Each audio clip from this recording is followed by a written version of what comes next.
معاشرے میں امن و امان کے لیے، بقائے باہمی کے لیے، فرقہ وریت کے خاتمے کے لیے پیغام پاکستان نامی ایک دستاویز حکومت کی طرف سے پیش کی گئی، جس کے اوپر اہل حدیث، اہل سنت، دیوبند، شیعہ اکابرین نے دستخط کر دیے کہ یہ ہمارے درمیان ایک عمرانی معاہدہ ہے، معاشرتی معاہدہ ہے۔ جو بھی آپ کے نظریات ہیں وہ ہوں گے، لیکن بقائے باہمی کے لیے، فرقہ وریت کے خاتمے کے لیے اس پیغام پاکستان کے اوپر سب متفق ہو گئے، سب نے دستخط کر دیے۔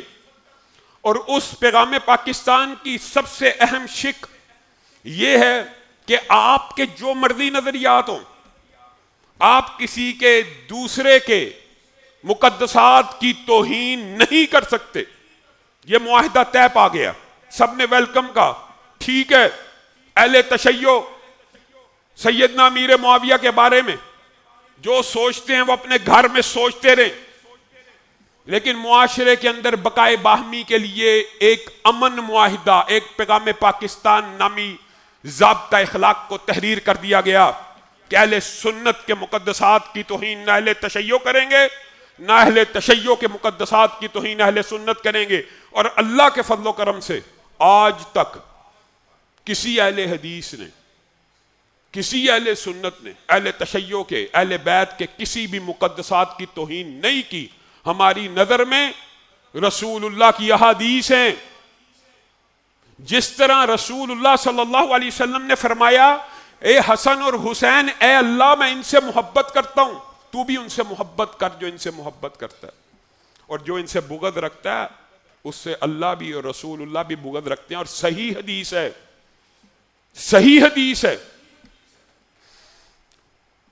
کہ اللہ اللہ فی اصحابی، میرے صحابہ کے بارے میں اپنی زبانوں کو لگام دینا، اور سلسلہ حدیث صحیحہ میں بھی ہے کہ جو کسی صحابی سے بغض کرتا ہے وہ رسول اللہ سے بغض کرتا ہے، اور صحابہ میں اہل بیت بھی شامل ہیں۔ یہ بھی ایک عجیب مخمصہ بنایا ہوا ہے۔ جب ہم صحابہ کی بات کرتے ہیں تو اہل سنت کے نزدیک حسن حسین بھی صحابی ہیں، علی بھی صحابی ہیں۔ صحابہ کی شان میں جتنی حدیث پیش کی جاتی ہیں ان سب کے اوپر بھی ان کا اطلاق ہوتا ہے۔ آپ کے نظریات الگ ہوں گے، جس طرح صحابہ سے بغض رکھنا رسول اللہ سے بغض رکھنا ہے، اسی طرح اہل بیت سے بغض رکھنا بھی رسول اللہ سے بغض رکھنا ہے۔ ہم آپ کو یہ نہیں کہتے، نہ آپ کو مجبور کیا جا سکتا ہے کہ سیدنا ابو بکر کی محبت اپنے دل میں ڈال لو، سیدنا عمر کی ڈال لو۔ کہانیاں آپ یزید کی گڑھتے ہیں، ظلم و ستم کی داستانیں آپ کربلا کی سناتے ہیں، اور تان اور تشنیع اور تبرہ کرنے کی باری آتی ہے تو سیدنا ابو بکر بھی محفوظ نہیں ہے۔ واقعہ کربلا کب پیش آیا ہے؟ 61 ہجری میں۔ حضرت ابو بکر کب فوت ہو گئے ہیں؟ 40-50 سال قبل۔ ان کا کیا قصور ہے؟ ان کے اوپر بھی تبرہ۔ حضرت عمر واقعے سے 20 سال پہلے دنیا سے چلے گئے، ان کے اوپر بھی تبرہ۔ سیدنا عثمان 20 سال پہلے شہید ہو گئے، ان کے اوپر بھی تبرہ۔ حضرت امیر معاویہ سیدنا ابو بکر جیسے متقی بھی بن جائیں تو ان گالی برگیڈ سے محفوظ نہیں رہ سکتے، کیونکہ سیدنا ابو بکر بھی محفوظ نہیں ہے، سیدنا عمر بھی محفوظ نہیں ہے۔ ایک عمرانی معاہدہ طے پا گیا ہے، اس کے باوجود لاہور کا ایک ذاکر جس کو آپ بڑا معتدل سمجھتے ہیں اور شیعوں کے اعتدال کا چہرہ ہے، اس جواد نقوی نے ریحان طارق نامی ایک پوڈ کاسٹر کے پوڈ کاسٹ کے اندر یہ بکواس کی ہے کہ سیدنا امیر معاویہ تکریم کے قابل اور لائق نہیں ہے۔ کہاں ہے پیغام پاکستان؟ یہ دستاویز صرف اہل سنت کے لیے ہے؟ یہ عمرانی معاہدہ صرف ہمارے لیے ہے؟ پیغام پاکستان میں یہ بات طے ہو چکی ہے کہ مقدسات اہل سنت کی تکریم کی جائے گی۔ آپ اپنے گھر میں نہ کریں، لیکن اگر آپ سوشل میڈیا پہ اور الیکٹرانک میڈیا پہ آ کے کہیں گے کہ سیدنا امیر معاویہ تکریم کے قابل نہیں ہے، تو یہ لاکھوں کروڑوں اہل سنت کو ہیٹ سپیچ کا نشانہ بنایا گیا، ہمارے مقدسات کی توہین کی گئی ہے۔ ہم حکومت سے، اداروں سے، مقتدر حلقوں سے کہتے ہیں پیغام پاکستان کو حرکت میں لائیں، اس کے اوپر مقدمہ درج کیا جائے۔ اس کو گرفتار کیا جائے، جو اس نے کہا ہے اس کے تحت جو سزا بنتی ہے پاکستان کے آئین اور قانون میں اس کو حرکت میں لا کے اس کے خلاف کارروائی کی جائے۔ جب ہم پیغام پاکستان کی روشنی میں، آئین پاکستان کی روشنی میں، دستور پاکستان کی روشنی میں یہ مطالبہ کریں گے تو فرقہ واریت پھیلانے کا الزام بھی ہم پہ آئے گا، اس بدبخت کے اوپر نہیں آئے گا، یا جہلم کے اس دجال اور کذاب کے اوپر نہیں آئے گا جو دن رات سیدنا امیر معاویہ کے بارے میں ہردہ سرائی کرتا ہے۔ عمار کو فیا باغیہ قتل کرے گا، وہ فیا باغیہ جہنم کی طرف بلانے والا ہوگا، وہ جو جہنم کی طرف بلانے والا فیا باغیہ جیلمی صاحب وہ کون سا ہے؟ وہی امی عائشہ کا گروہ، معاذ اللہ، وہی سیدنا امیر معاویہ کا گروہ، وہی طلحہ اور زبیر کا گروہ۔ طلحہ اور زبیر عشرہ مبشرہ ہیں، ماں عائشہ جنت میں بھی رسول اللہ کی بیوی ہیں، یہ گروہ جہنم کی طرف بلانے والا تھا اس بدبخت کی نظر میں۔ یہ 28 بارہ حدیث ہے، یہ دو دو ٹکے کے ذاکر اور ملا سیدنا امیر معاویہ کی تکریم کا اعلانیہ انکار کریں، یہ فرقہ واریت نہیں ہے۔ میں اہل سنت کے علماء ان کے خلاف کارروائی کا مطالبہ کریں گے تو یہ فرقہ واریت ہے، یہ فرقہ واریت ہے۔ پیغام پاکستان کا مطلب یہ ہے کہ اہل سنت اس پاکستان میں امن قائم کریں گے، توہین صحابہ کی قیمت پہ ہرگز نہیں ہو سکتا، اس کے اوپر مقدمہ آپ کو درج کرنا پڑے گا۔ اللہ کے بندو، جہنم کی طرف بلانے والا گروہ صحابہ کا گروہ نہیں تھا، خارجیوں کا گروہ تھا، خارجی دونوں لشکروں میں۔ بتائیے کیا صحابہ ماں عائشہ، طلحہ، زبیر اور امیر معاویہ جہنم کی طرف بلانے والے تھے؟ جو خود جنتیوں کے سردار ہو، خود سیدنا امیر معاویہ بھی معین جنتی ہیں، ان کی تکریم نہیں ہو سکتی جی۔ آپ نہ کریں اپنے گھروں میں بیٹھ کے، لیکن آپ ٹی وی کے اوپر، الیکٹرانک میڈیا کے اوپر اس بات کا اظہار کریں گے تو اہل سنت کے جذبات کو مجروح کریں گے۔ اور آپ نے ہمارے ساتھ یہ عمرانی معاہدہ کر لیا ہوا ہے، یا تو اہل تشیع اس معاہدے سے دستبردار ہو جائیں اور کہہ دیں ہم اس معاہدے کو نہیں مانتے۔ حکومت جانے، ریاست جانے، وہ جانے، دکھ ہے، آواز اٹھائیں گے۔ آج آپ سب نے جا کے اس بات کی آواز اٹھانی ہے سوشل میڈیا پہ، لیکن جب آواز اٹھائیں گے دیکھیں جی فرقہ واریت یہ پھیلا رہے، ہم پھیلا رہے ہیں۔ سیدنا امیر معاویہ اللہ تعالی تکریم مرفوعات مطہرہ بِأَيْدِي سَفَرَةٍ کِرَامٍ بَرَرَةٍ، تکریم معاویہ جو کاتب وحی ہیں، رسول اللہ صلی اللہ علیہ وسلم ام حرام بنت ملحان کے گھر سو رہے ہیں، اٹھے ہیں، آپ کے چہرے پہ مسکراہٹ ہے۔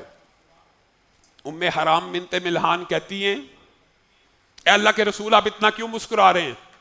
رسول اللہ نے کہا میں نے ایک خواب دیکھی ہے، اس میں ایک بہت بڑا لشکر ہے جو سمندر کے اوپر تختے پھینکے ہوئے ہے اور اس کے اوپر سفر کر رہا ہے۔ اللہ کے رسول اس میں مسکرانے کی کیا بات ہے؟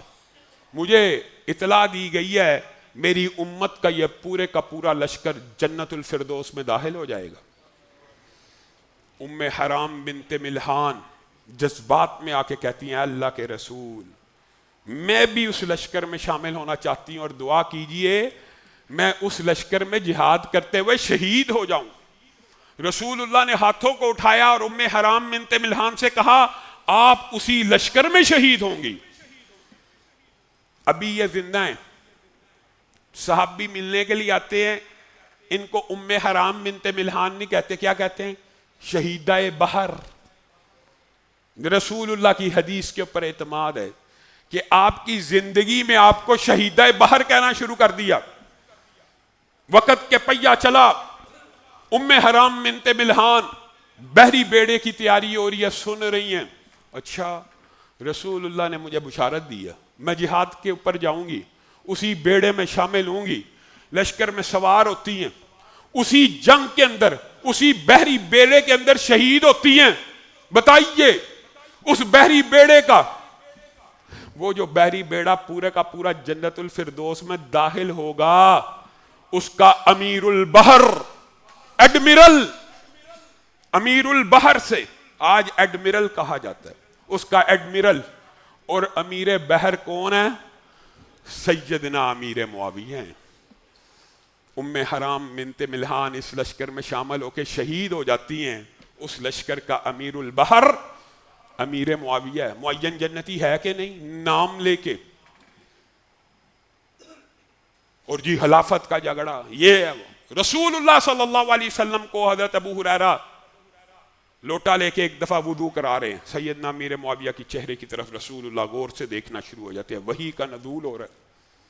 اے امیر معاویہ، ایک دن حکومت آپ کے قدموں میں آ جائے گی، خلافت آپ کو دے دی جائے گی، تو جب آپ کو اقتدار اور حکومت ملے عدل کرنا، انصاف کرنا اور اللہ سے ڈر جانا. رسول اللہ نے اپنی زندگی میں خلافت کی بشارت دی. اور ابن عباس نے کہا اللہ کی قسم قرآن کی یہ آیت مجھے ہر روز یاد کراتی تھی. من قتل مظلوما فقد جعلنا لولیہ سلطانا. جب سیدنا امیر معاویہ قصاص عثمان کے اوپر کھڑے ہوئے تو قرآن کی یہ آیت مجھے ہر روز یاد کراتی تھی کہ جو کوئی کسی مظلوم شہید کے قصاص کے لیے کھڑا ہو جائے اللہ تعالیٰ زمین کے اوپر اس کو حکومت عطا کر دیتے ہیں. مجھے یقین تھا امیر معاویہ ایک دن حاکم بنیں گے اور بغیر اختلاف بنیں گے. اختلاف کو حضرت حسن نے ختم کر دیا. سیدنا امیر معاویہ کی تکریم نہیں ہوگی. یہ لاہور کا ذاکر کہتا ہے، وہ جہلم کا قذاب کہتا ہے جی فیا باغیہ سے تعلق تھا. حضرت علی نے فیا باغیہ کی، محدثین نے فیا باغیہ کی تشریح کرتے ہوئے کہا وہ گروہ خارجیوں کا تو ہو سکتا ہے، مسلمانوں کا نہیں، کیونکہ خارجی ہی اس وقت واحد تھے جو جہنم کی طرف بلانے والے تھے. اور خارجی سیدنا امیر معاویہ کے گروہ میں بھی موجود تھے، لشکریوں میں، اور سیدنا علی کے گروہ میں بھی. حضرت علی نے خود اس کی وضاحت کر دی.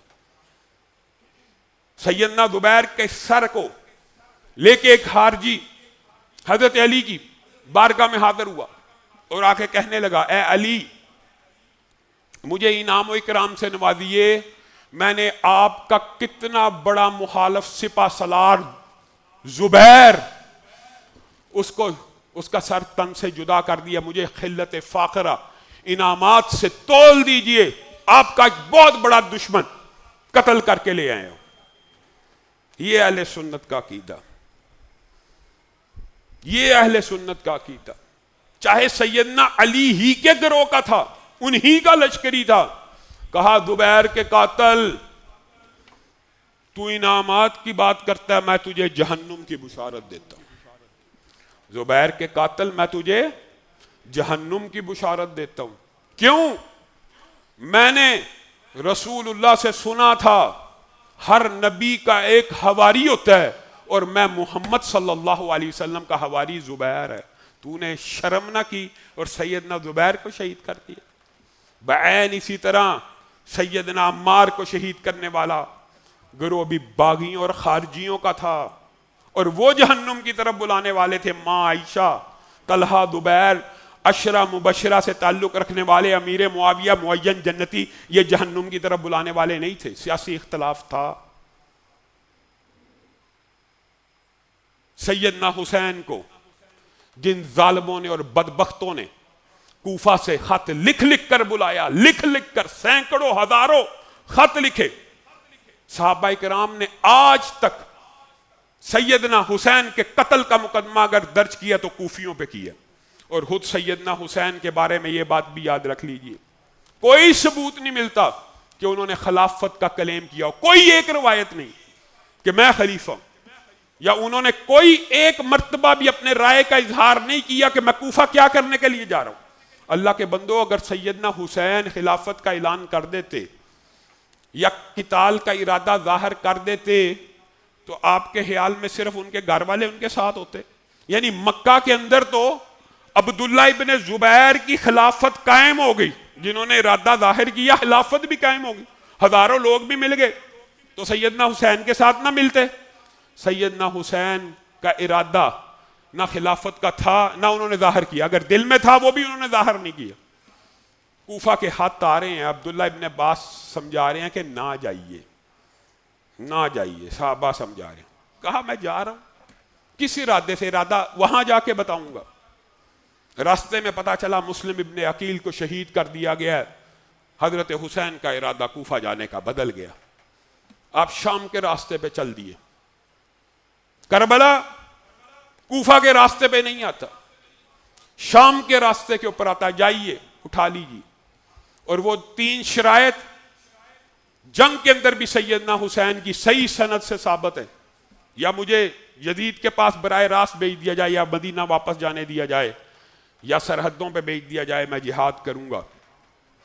ظالموں نے، فاسقوں نے، فاجروں نے سیدنا حسین کی ایک نہ مانی. وہ کوفی جنہوں نے ہزاروں کی تعداد میں لیٹر لکھے، ہزاروں کی تعداد میں لیٹر لکھے. کہاں تھے وہ کوفی؟ سیدنا حسین کے دفاع کے لیے آئے. ہمیں ماموں پارٹی کہنے والے بعض بدبخت، ماموں پارٹی سے ہم وہ سمجھتے ہیں چڑھتے ہیں، چڑھتے نہیں ہیں. سیدنا امیر معاویہ کو کے ساتھ ہماری نسبت کرتے ہیں تو اس پہ ہمیں فخر ہے. خال المؤمنین، ام حبیبہ کے بھائی ہیں، لیکن اصلی ماموں پارٹی تو مرزا صاحب اور دیگر لوگوں. تم شمر کون تھا؟ شمر لعین، جس نے سیدنا حسین کے قتل میں سب سے بڑا کردار ادا کیا. ایک شرط کو قبول نہ کرنے دیا، پریشر ڈال کے. بات کروں گا تو تلخ ہے. ہمیں کہتے ہیں ماموں پارٹی، ہمیں اس نسبت پہ سیدنا امیر معاویہ کی نسبت پہ فخر ہے. اصلی ماموں پارٹی شمر کون تھا؟ شمر جی شمر تھا. کون تھا شمر؟ شمر تھا. او بھائی کوئی حسب نسب بتاؤ کون تھا؟ سیدنا علی کی بیوی ام بنین، جن کے گھر سے بیٹا پیدا ہوا غازی عباس علمدار، ام بنین کا بھائی تھا. ماموں پارٹی کون ہے؟ ہمیں تو اپنی نسبت پہ فخر ہے. تم بھی ذرا اپنے، لیکن یہ پھر بھی تان و تشنی نہیں، کسی کے گھر میں اچھا برا پیدا ہو سکتا. اہل سنت کا یہ عقیدہ ہے کہ سیدنا حسین کے قتل میں جو بدبخت ملوث تھا اس پہ اللہ کی، رسول کی، فرشتوں کی لعنت ہو. جو ان کے قتل پہ راضی ہوا اس کے اوپر بھی لعنت ہو، جو ان کے منصوبے میں شامل ہوا اس کے اوپر بھی لعنت ہو. بعین اسی طرح جو سیدنا عمر کا قاتل ہے اس پہ بھی لعنت ہو، جو اس کے قتل میں شامل ہوا اس پہ بھی لعنت ہو. یہ نہیں کہ اس کے مزار کو راستہ پراستہ اور ڈیکوریٹ کر کے. ہیروز کا فرق ہے. میں اداروں سے یہ بات کہنا چاہتا ہوں، اور ان چاپلوس سرکاری اور درباری ملاؤں سے بھی جو صرف گستاحوں کے سہولت کار ہیں. پورے محرم میں گستاحوں کی سہولت کاری کریں گے. آج اس تقریر کے بعد بھی جواد نقوی کے خلاف مقدمہ درج کرنے کی بجائے کہیں گے یہ شخص فرقہ واریت پھیلا رہا ہے. بتائیے ہم نے آج تک کسی ایک مقدسات کی، اہل تشیع کی توہین کی ہو؟ کسی ایک اہل بیت کی توہین کی؟ تم کہتے ہو سیدنا امیر معاویہ کی تکریم نہیں ہوگی، اور ہم سے تمہاری ڈیمانڈ ہے خامنائی اور خمینی کی تکریم کی جائے. اس وطن عزیز پاکستان میں جو کسی ایک صحابی کی بھی تکریم کا انکار کرے گا، پیغام پاکستان کو حرکت میں لایا جائے گا، قانون کو حرکت میں لایا جائے گا، دستور کو حرکت میں لایا جائے گا، آئین کو حرکت میں لایا جائے گا انشاءاللہ. آج 10 محرم کا دن گزر جائے گا، کل اس جواد نقوی کے خلاف مقدمات کو درج کرنے کی درخواستیں دے دی جائیں گی. اس حوالے سے پاکستان کے تمام اہل سنت کے جتنے رہنما ہیں، جتنی جماعتوں کے، وہ سب رابطے میں، اور وہ ایک احتجاجی تحریک بھی چلانا چاہتے ہیں. وہ آل پارٹیز کانفرنس بھی بلانا چاہتے ہیں کہ پیغام پاکستان کا پھندا صرف اہل سنت کے لیے ہے کہ وہ ہمارا بھائی نعیم ریاض ایک حدیث شیئر کرے کہ جو صحابہ کی گستاخی کرے اس پہ اللہ کے رسول کی لعنت ہو، اس کے پر مقدمہ درج کر دیا جائے. تمسخرانہ اور مذہب کا حیض FIR کاٹی جا رہی ہیں. ایک بندے نے سوال کیا کہ سیدنا زین العابدین سے کبھی ماتم ثابت کر کے دکھا دے. واحد تھے، کربلا کا بھی ذہن میں رکھیے، واحد گواہیں سیدنا زین العابدین. جو وہ بیان کریں گے، جس کو وہ قاتل کہیں گے وہ قاتل ہے، جس کے بارے میں وہ مقدمہ درج کروائیں گے ان کی مانی جائے گی، جو واقعہ وہ بیان کریں گے کربلا کا وہ مانا جائے گا۔ ہمارے بعد نام نہاد اہل سنت علماء بھی واقعہ کربلا ایسے بیان کرتے ہیں جیسے کربلا کے اندر موجود تھے۔ ایک گواہ ہے زین العابدین، جو وہ بیان کریں گے وہی اصل ہے، باقی سب کہانی ہیں، باقی سب قصے۔ وہ جو نام نہاد علماء ہیں کہاں ہیں؟ ان کا کام یہ ہے کہ وہ صرف ہمارے خلاف اردہ سرائی کریں گے، اور یار یہ اہل سنت کو، اور یار یہ بندہ جو ہے نا یہ فرقہ جو پھیلا رہا ہے اس کے خلاف کبھی زبان کو ہلانے کی بھی زحمت گوارا نہیں کرتے، ایسے بدبخت۔ انشاءاللہ اس حوالے سے جمعیت اہل حدیث پاکستان نے 8 جولائی کو 22 محرم کو بیگم کوٹ چوک کے اندر حسب سابق ایک عظیم الشان کانفرنس منعقد کرنے کا اعلان کر دیا ہوا ہے۔ آپ سب ساتھیوں نے خود بھی آنا ہے اور اپنے ساتھ ایک ایک دو دو ساتھی لے کے آنے ہیں، تاکہ دفاع صحابہ کے لیے، ان بدبختوں کے خلاف مقدمات درج کرانے کے لیے وہاں پہ اپنی قوت اور طاقت کو شو کیا جائے۔ اور مجھے دکھ ہوتا ہے کہ ہمیشہ مقدمات درج کروانے کے لیے احتجاج کرنا پڑتا ہے۔ ہمارا حکومت سے مطالبہ بغیر احتجاج یہ مقدمات درج کیے جائیں جو آئین پاکستان کی اور پیغام پاکستان سے انحراف کیا گیا ہے۔ اگر نہ ہوئے تو انشاءاللہ سب 8 جولائی کو وہاں پہ آئیں گے، ہاتھ اٹھا کر وعدہ کریں، سب نے آنا ہے اور اپنے ساتھ ایک ایک بندہ لے کے آنا ہے، 2 2 بندے لے کے آنے ہیں۔ اللہ رب العزت جو کہا گیا، جو سنا گیا، اس کو سمجھنے کی توفیق عنایت فرمائے۔